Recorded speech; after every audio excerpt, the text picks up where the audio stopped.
Record. Good Monday morning, you guys.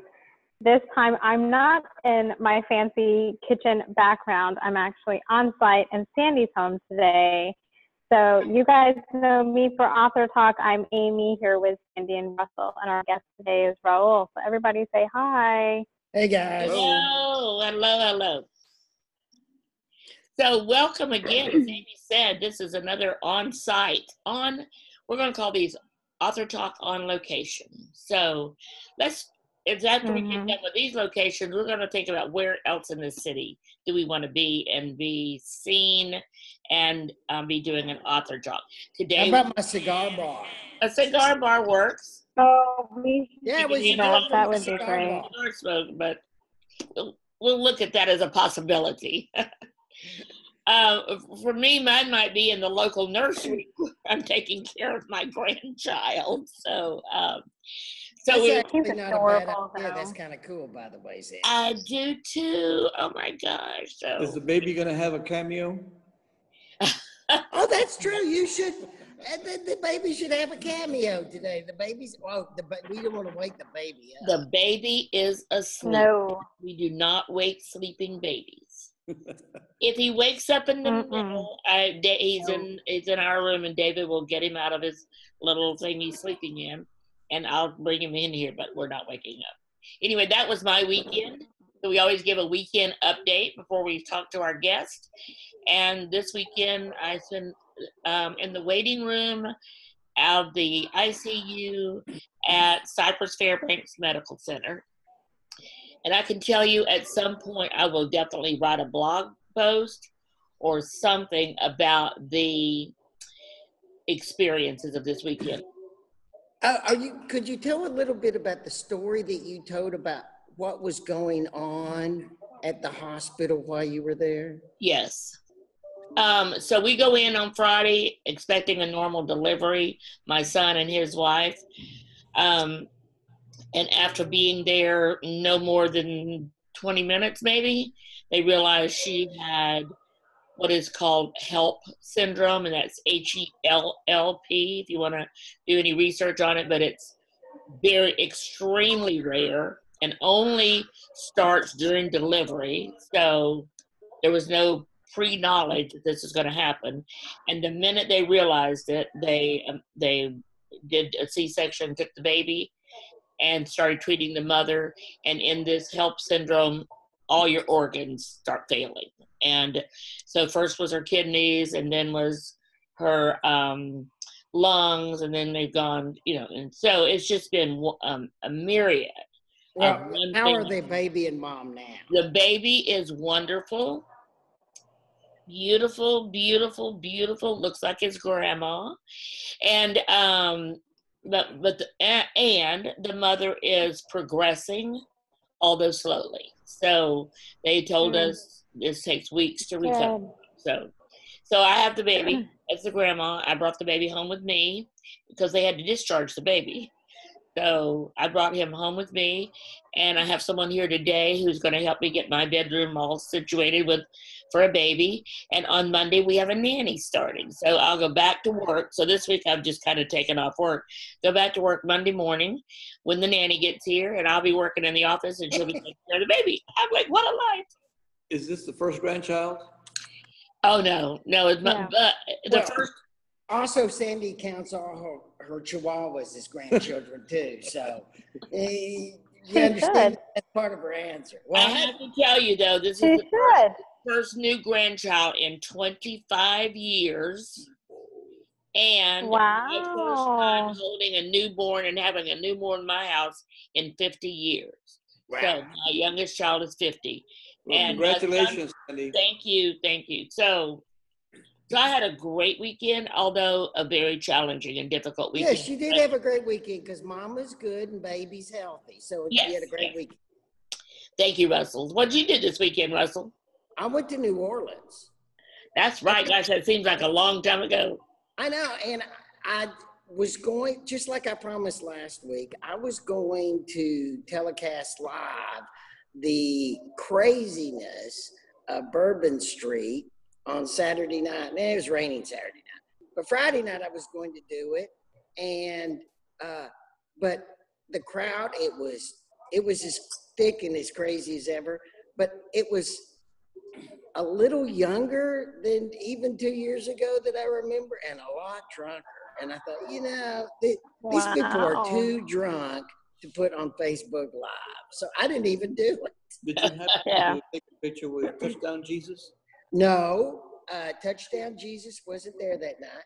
But what there was a bunch of young women decided to, instead of wearing clothes, just paint themselves. And that's what they wore. And I did have my picture made with the painted ladies. Later, my wife was not that approval of it. In fact, I said, I have all these new friends. She said, those aren't your friends. No, those friends are not your friends. You're not going to see them ever again. So that's what my wife said, just like that. Amy's our young millennial that works with us, and so I bet you had a really exciting weekend, Amy. No, I am so uneventful. You guys put me to shame. I don't do anything, but that's the only time I have with Joshua. So usually we'll just go and like disc golf or do something like that. But you guys do a lot of camping and hiking and that kind of stuff when the right season, right? Yeah, so we do that, and then we're fixing to start, like when he finishes finals on May 10th, he wants to volunteer, like where you clean up the parks and stuff. So I think we're going to start doing that in May, and then we have our cruise in June. So. And I love that. One of the things I love about Amy and Josh is that, like even during Harvey, they lost their vehicles and all other stuff, but they're bringing all the people up to their second floor apartment, getting them out of their own flooded apartments, and then fighting with people for water at the store. That's true. I forgot about that. I was, and I ran out of water because I only had enough for 2 people. So, right. Yeah. I remember that. And then after that all settled down, she went over to League City, which had more problems, and she and Josh were volunteering over there. So you put us to shame in the volunteering. Mm-hmm. Well, I spent a lot of time in the Brown, and it was packed. The majority, by a vast number, the majority of volunteers at Brown Convention Center were millennials. It was inspiring. It was wonderful. It is inspiring. This generation that people are sometimes critical of really sets a pace for volunteering, for helping save the planet and all that stuff. So, and by the way, this month it's got Earth Day. So you keep bringing that up. I've never seen anybody bring that up like you. I think that's an awesome holiday, Earth Day. So a great day to be at the zoo or to be somewhere where you're just in nature stuff. I think I'm going to be in court that day. It's a Sunday. Hey, Amy, give us our social report this week. So a social report this week is Because you what? Because you were going to talk about Facebook this week. Right. So what I was going to say is I watched the Zuckerberg talk to Congress, and I have to edit what I was thinking. So it's just better if I don't say what I was thinking. But I think that there's some serious. I want you not to edit it. Don't edit. You can beep it out later. Go do it. Remember, this is going live on Facebook, but that's okay. I know, and I don't want to get in trouble for it. But I pretty much think that he was just trying to cover his ass, pretty much. So I don't really see where anything's really going to get done. But I think you need to be proactive in your security and your privacy on Facebook. But I also think that there's a lot of changes coming marketing-wise. So organic growth has actually come back in a big way. Messenger bots haven't come back yet. They're only there if you already had an account. If you don't have an account, they're not back yet. But organic growth is really coming back a lot. But there has been millions of people that have left Facebook. So it's going to be, time's going to tell. But marketing and everything on Facebook has definitely changed a lot. So. And so going forward, go ahead, Russell. I said, I know quite Yeah. a few people So that have actually withdrawn from Facebook since this has happened. right. And I don't remember the exact number, but it's somewhere between like 65 million. I think it was 65 million people because 89 million people were affected or something like that. I don't know the Amy, why are they exact dropping numbers, but that? it is really high because they are, I mean, I don't know if a lot of them are millennials, but it's really big on privacy and the fact that you're not telling us that you're kind of giving out our privacy and selling it and stuff like that. That's a big deal for people. So they're having a hard time. So where are they going? I don't know, because I had told you guys last year that YouTube is going to be a big competitor, and YouTube definitely is coming in a strong way. Instagram's making comebacks. Snapchat is also making it where you can do group chats and group videos now. So, and, you know, time's really just going to tell. But I see more people going toward Instagram instead of Snapchat, just because Snapchat isn't. The millennials and stuff are kind of over that. They want more, you know, Instagram, and whatever the younger generation is to me. What is that, Generation X? I think they're going more for like Instagram and stuff like that. So time's really just going to tell for sure. Although I do love Snapchat, actually. I've taken quite a few little baby movies on Snapchat. I have seen them. They're so cute. I've seen them. So, so going forward, as we work with our authors and we do AuthorTalk and we're at Write Fest and all of that, will we be recommending in our social media talks any other platform? Amy? She had to I know, think. I have to think. I know I did. I have to think. Caught me off guard there, Sandy. I personally see a big increase in Instagram, but there's still loyal people on Facebook because Facebook is really big for doing ads and synced up with a lot of different programs like lead pages and stuff like that. You can run your ads. But I think as far as the next biggest one is, you know, Snapchat and definitely YouTube, because videos are still going to be where it's at. Not So Snapchat, it'll be Instagram. an interesting discussion to see whether all this stuff about Facebook actually helped Google or not, because Oh, you keep bringing Google up. I know, because nobody is upset about Google. Also, the thing is, but I love Google too. well, but no one's upset about Google is because, yeah, but they didn't have someone. So the whole thing is the Cambridge Analytica, whatever. What all happened with that was the fact that Mark Zuckerberg had told them, you know, hey, delete the information that you have. You weren't supposed to get it. And they just took their word for it, and they didn't delete it, and he didn't follow up with them. So that's the problem, is like he didn't follow up with the contract and stuff. What did you say? Yes. Amy, you explained last week why you thought people were not upset with Google because it was a search engine. Remember you explained that? I thought that was incredibly logical and correct. Yeah, I mean, it makes the most sense. So Facebook makes all their money from ads and from these apps that are in place within it. So if that's taking my information, I don't understand what information it's taking. That's a big deal. Whereas if I go on a search engine, I know what information they're taking from other businesses. That's on me, but I know what's happening. Where on Facebook, you didn't, and that's the problem. That's why he's in hot water, and he's not really doing it. Amy, let me ask you a question, if I may. From my perspective, as a Facebook user, I'm using Facebook, and I've got a book page called Skunk Alpha. It's about Vietnam and swift boats. What am I supposed to be worried about in terms of my information being out there? Isn't that what I want? What type of private information is going to be taken from me that I should be concerned? I'm using Facebook as one of my platforms for my book. Right. It's going to be taken because you're putting it out there. The information that's taken is the apps that you do, like the quizzes that you take or the games that you play. That information that you sync with your profile is giving out, where you live, your name, all that information that you wouldn't give out unless someone was your friend. if that makes sense. So that's the information that they're taking from you, and you're not really saying yes or no to it. They're just kind of taking that information from you.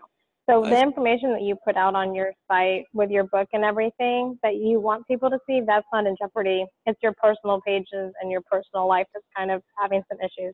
Well, I think it's a decision that I'd make that if they're going to get my name, my number, where I live, that's easily accessible through other means. I'm not going to sit and worry as a author in waiting for my book to be published that I have to be concerned with someone stealing. The only possible thing that I'd be concerned with is stealing my identity. And for that, yeah, I guess there is concern, but right. I'm not going to let it bother me. I think I need to rely more on my my base for the people that would be interested in purchasing my book in the future. I'd want to hold on to that. I'd never consider dropping from Facebook. Call it my age level, I don't know, but I feel more confident that I'm going to be okay. And I'm going to utilize Facebook to my advantage in being able to promote my book on that platform. Right. It's not about, it's not taking access from your personal, like your business pages or anything like that, because you put all that information out there. It's more taking information that you don't willingly make accessible. So like my personal page is public because I share all kinds of content. But if it was private, I don't want people that aren't my friends seeing my information on this, you know, app that I did or whatever. And so that's kind of the problem, is they're just taking that information. You didn't understand that that's what they're doing. So it's kind of, you know, skirting the line of, hey, you know, I have all this stuff private. So that's the problem. So now they're thinking of charging. If you want your personal page to be private, they're going to charge you for that, which they shouldn't do. So that's kind of where it's not so much business-wise, it's more personal-wise. Understand. That's a good question. It was a good question. Yeah. This has been a great discussion and one we could do even longer, but let's move to our special guest for today, Raul Herrera. And you've kind of mentioned briefly about your book, so let's talk about that first, Raul, and then we'll talk about your role at Write Fest. So you are a Vietnam veteran, and you have written a book, so tell us about that book. Well, if it wouldn't have been for Hurricane Harvey, as I was discussing with the group at lunch, I would have had the book finished. I was anxious to get it done before the anniversary date of my boatswain's death. I served on swift boats in Vietnam, combat boats. And the individual responsible for bringing down an enemy ship loaded with more than 90 tons of ammunition and supplies for the Viet Cong, he was killed December the 6th, 1967. So this past December 6th was his 50th anniversary of his passing. And I had made a commitment to him that I would have the book finished. And then Hurricane Harvey hit. I still am upset by the fact that my goal wasn't met, but still I'm working on it. I've got about 4 more chapters possibly to finish. 18 of my chapters are in the hands of an editor. And wow, you put your chapters in the hands of your editor before you finish? Yes, sir. Wow. He's committed. He's committed. As a matter of fact, we're gonna have to have Raul back just to talk about that one thing again, Sandy. It's crazy. And that is a great discussion to have sometime, because how do you use an editor and when do you go to an editor and all? And obviously we disagree, so we need to get into that. Well, in my specific case, considering a first-time author, I currently don't have an interest in pursuing additional works, but who knows? I felt that the book, as much as it is I call it creative nonfiction. Some people say, well, it's a memoir, and some other people say, well, it's a narrative nonfiction. I prefer using creative nonfiction. However, the publisher will determine what it's going to be pitched at. I'm using creative nonfiction because I'm taking literary license in bringing to life through dialogue certain characters in the book. Of course, back in Vietnam 50 years ago, I didn't walk around with a tape recorder in my hand so that I'd be able to then later on, 50 years later, quote them as to what they said. And I'm doing that to bring the characters in my book, bring them to life through dialogue. As a matter of fact, talking about doing things in a certain way, Russell, I found this editor through one of the agents that will be here at Write Fest this year. Oh. Doug Grad is my agent in waiting, if you will. And I found him through the person who's going to be writing my books forward. And by the way, my book's title at this time is Skunk Alpha. It's a code name. It's a code name given the ship that we captured. The person doing. I like that name. I might steal it. Oh, no. I'm going to have to talk to you about. I'm going to have Skunk to Alpha. talk to you about. No, it's a code name. Really. I know, it's a great name. It's a great name. Basically. Are you planning to have Marilyn do something with Skunk Alpha? It's a great name. I don't know what you. That would be hilarious. It's a great name, Skunk Alpha. Well, to let the cat out of the bag. That's funny. In the Navy, an unidentified contact out at sea is called a skunk, okay? And such as the Air Force, they have, up in the sky, bogey at 9 o'clock or whatever, the way the Air Force people describe their unidentified contacts. In the Navy, there's skunks. And the first contact for the night after midnight is Alpha. Then you go to Bravo, then Charlie, Delta. So thus the name Skunk Alpha. It was the code name of this particular enemy ship. So the gentleman that I approached, I'm of the school of thought that you don't get if you don't ask. And so I was at the point where I was getting close to finishing the book. I said, I need someone to present the book forward. And the thought came to mind to contact Joseph Galloway. Joseph Galloway is a renowned Vietnam correspondent. He wrote the book, We Were Soldiers Once and Young.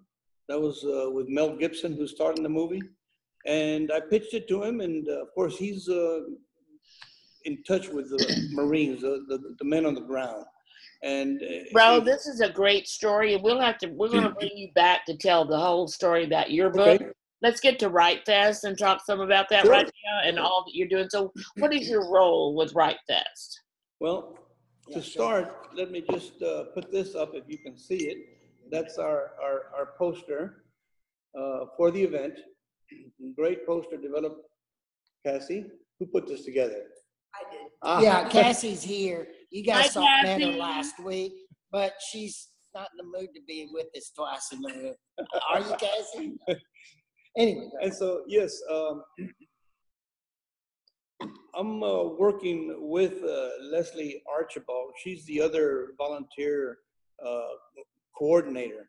And I met her the other day when the volunteer coordinators got together. So, as you know, the Write Fest 18 is a collaboration between Write Space Houston and the Houston Writers Guild. right. So, on behalf of Houston Writers Guild, I'm working on their behalf, and Leslie Archibald is working on behalf of Write Space. And we're pulling all these volunteer coordinators together. And to give just a brief rundown of what it takes to put together such a great event. And you're just 2 weeks out, aren't you? Absolutely. I know, that's kind of the thing. Time is running short. Give you an idea, of course, you may be aware, the fest runs from April the 30th through May the 6th. Even though we are aware, we want to talk about that. So the Write Fest, like you said, is a combination. Houston Writers Guild, Write Space, joining forces. Now, Write Space has had Write Fest. This will be the third anniversary, the third annual one, I think. And this is the first for Houston Writers Guild.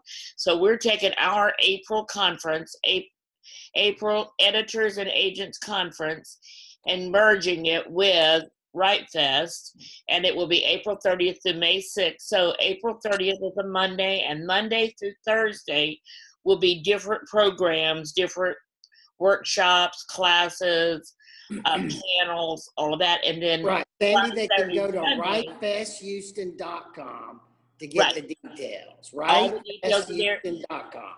And the registration is there. Yes. Yes. And Sandy? also, so Raul, do you need more volunteers at this point?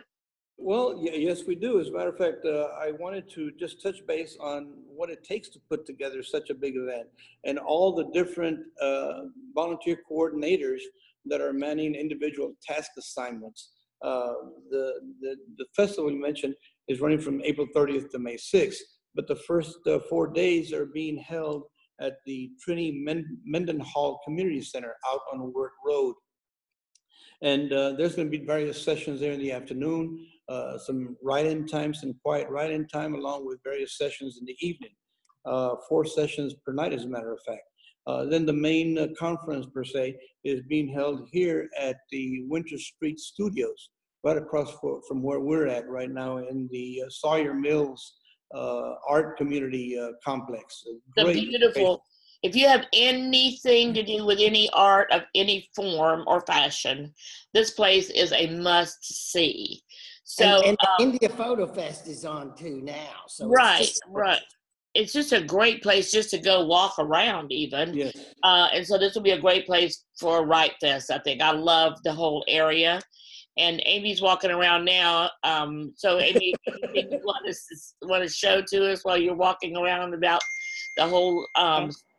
Is it Sawyer Yards? Is that what it is, that complex? Or it's Yes. Silver Street Studio is where Write Space is.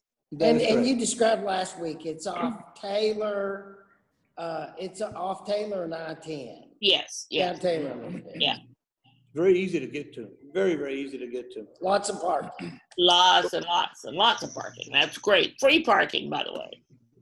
You know, and back to the main event, we're going to have a hospitality room.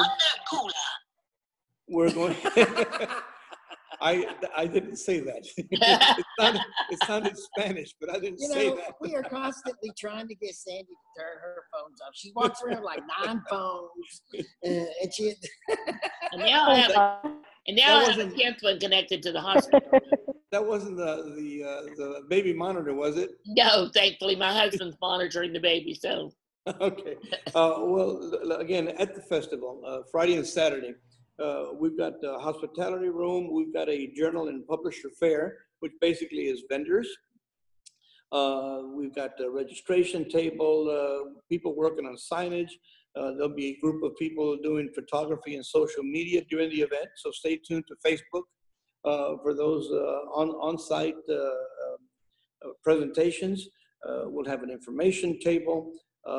Public relations, Sandy, you're in charge. You're the coordinator for public relations, and you did a great job.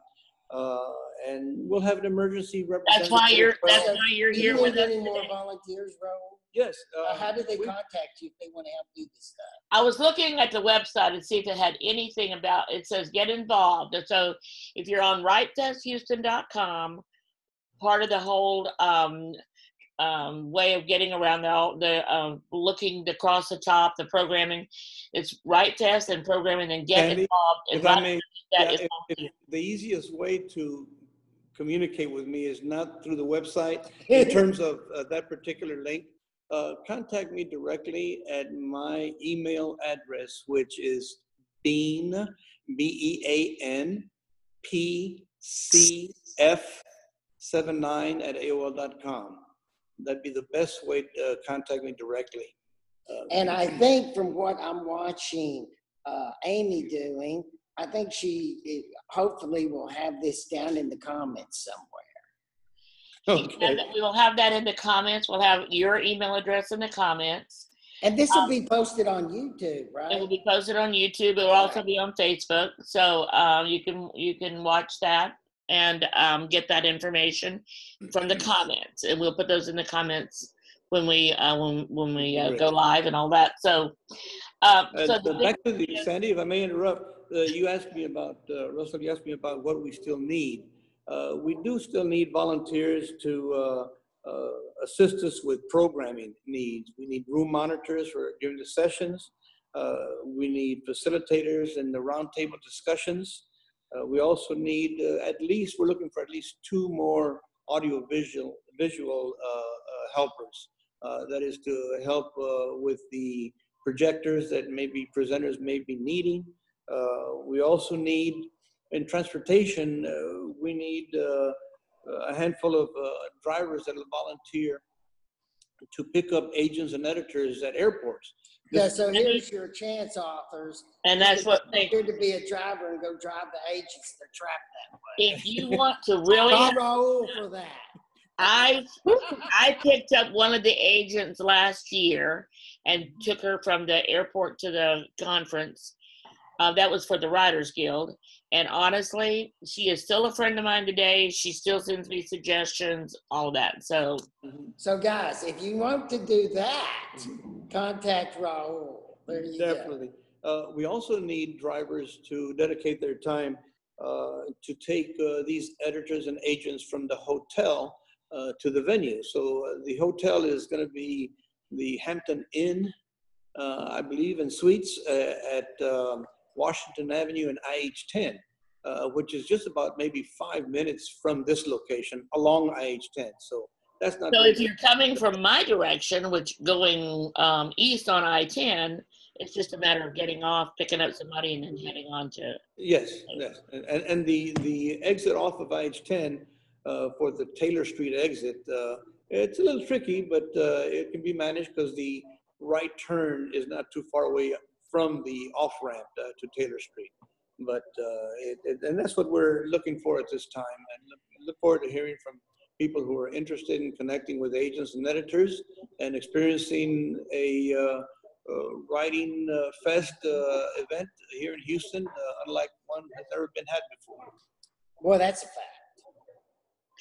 So thank you, Raul, for joining us today. This has been awesome.